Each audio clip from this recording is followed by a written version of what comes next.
ជំរាបសួរបងប្អូនទាំងអស់គ្នាមុខម្ហូបរបស់នាងខ្ញុំថ្ងៃនេះគឺបានសុំមន្តគួនហើយចំពោះមួយមុខនេះភាគច្រើនគឺគេយកសាច់ទាយកមកចម្អិនទេប៉ុន្តែដោយសារថានាងខ្ញុំអត់ញ៉ាំសាច់ទាអញ្ចឹងហើយក៏ចំនួនឲ្យសាច់មាន់វិញហើយចំពោះមុខម្ហូបមួយមុខនេះគឺនាងខ្ញុំបានញ៉ាំបានស្គាល់រសជាតិគឺតាំងពី10ជាងឆ្នាំមុនគឺដោយសារថានាងខ្ញុំស្គាល់អ៊ីម្នាក់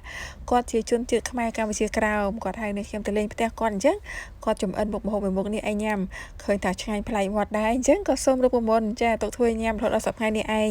ឥឡូវនេះក៏សូមបងប្អូនតាមដានមើលពីគ្រឿងផ្សំក៏ដូចជារបៀបចម្អិនជាមួយនឹងនាងខ្ញុំទាំងអស់គ្នាចំពោះគ្រឿងផ្សំសម្រាប់យកមកធ្វើស៊ុបមាន់ត្រកួនមានដូចជាតៅហ៊ូចាតៅហ៊ូកែវយើងហ្នឹងហើយក៏មានជាមួយនឹងគល់ស្លឹកគ្រៃមានទឹកដូងខ្ចី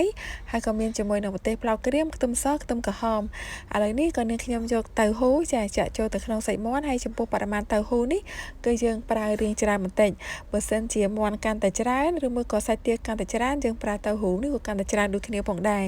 ចាហើយគ្រឿងផ្សំបន្ថែមនោះក៏មានជាមួយនឹងគល់ស្លឹកគ្រៃហើយក៏មានជាមួយនឹងម្សៅស៊ុបប៊ីចេងស្ករសាតេទឹកប្រេងខ្យងបន្ទាប់ពីបានដាក់គ្រឿងផ្សំចូលទៅក្នុងសាច់មាន់រួចរាល់ហើយ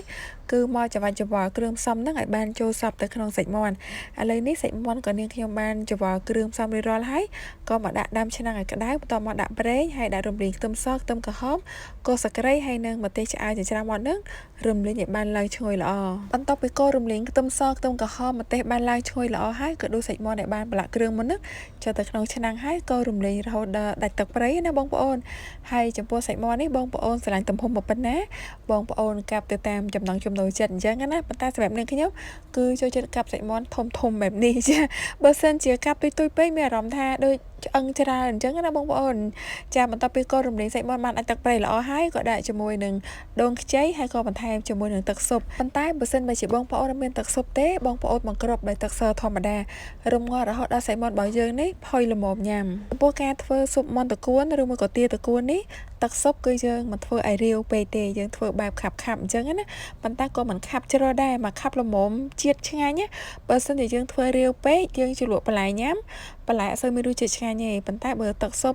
បែបរាងខាប់បន្តិចពេលដែលយើងជ្រលក់បន្លែទៅគឺដិតរសជាតិមកឆ្ងាញ់ខ្លាំងមែនតើហើយចំពោះទឹកជ្រលក់សម្រាប់ញ៉ាំជាមួយនឹងមាន់ត្រកួនរបស់នាងខ្ញុំថ្ងៃនេះគឺមានពីររសជាតិមានទឹកអំបិលម្រេចហើយនិងទឹកតៅហ៊ូហើយចំពោះបន្លែគឺយើងហៅថាស៊ុបមាន់ត្រកួនទៅហ៎ប៉ុន្តែនាងខ្ញុំគឺអត់ញ៉ាំបន្លែត្រកួនតាមមុខទេគឺរៀបចំបន្លែមានផ្សិតច្បើមានតាំងពីរគីបំពងនិយាយទៅបន្លែដូចយើងញ៉ាំស៊ុបទូទៅអញ្ចឹងចានេះគឺជាចំណង់ចំណូលចិត្តនៃការញ៉ាំបន្លែច្រើនដូចនាងខ្ញុំអញ្ចឹងណាចាចំពោះបន្លែបងប្អូនចូលចិត្តញ៉ាំមួយមុខណាបងប្អូនដាក់មុខហ្នឹងគឺទៅតាមចំណង់ចំណូលចិត្តទៅហើយចំពោះស៊ុបមាន់ត្រកួននេះកាលពីជនជាតិខ្មែរកម្ពុជាក្រោមក៏ធ្វើនាងខ្ញុំញ៉ាំគឺញ៉ាំជាមួយបាយ